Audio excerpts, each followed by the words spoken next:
Bonsoir les étudiants et bienvenue à les nouvelles à 23h. Je m'appelle Megan et à ma droite. Je m'appelle James Madigan. Bonjour, je m'appelle Sébastien Rojas. Et aujourd'hui, je voudrais attirer votre attention sur la bataille linguistique de Bruxelles. C'est-à-dire qu'il y a plusieurs personnes qui sont contraires pour l'usage excessif de l'anglais dans les couloirs européennes. Beaucoup des francophones s'opposent à l'usage de l'anglais et le correspondant de Libération, Jean Contremer, a même l'appelé un régime unilingue. En l'Union européenne, l'allemand est la première langue continentale avec 18% de la culture.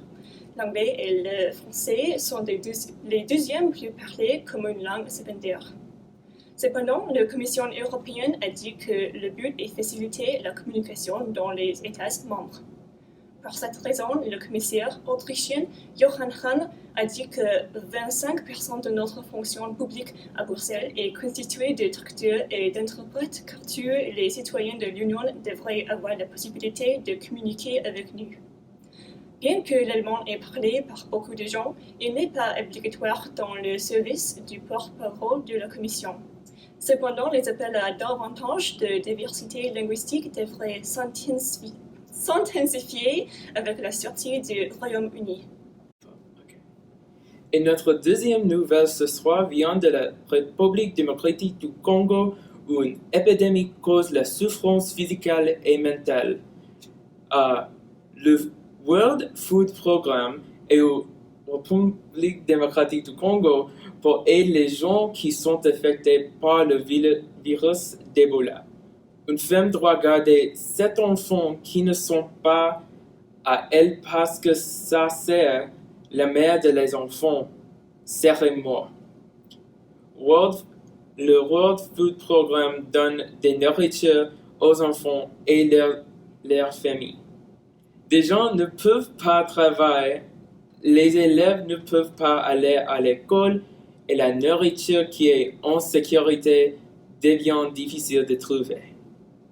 30 millions est payé par le centre de distribution à continuer le programme. Et pour notre nouvelle finale, nous avons un accord commercial entre la Chine et les États-Unis. Donald Trump a annoncé vendredi avoir suspendu 250 milliards de dollars de hausse de tarifs de douane à destination de la Chine.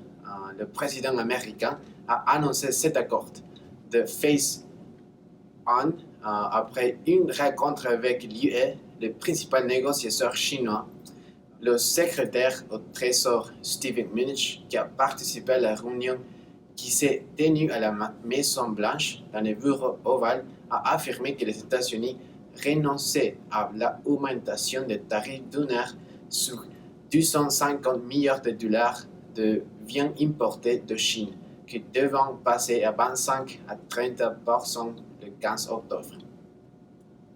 Et c'est la fin de cette édition. Merci beaucoup. On vous souhaite une très bonne soirée. Au revoir.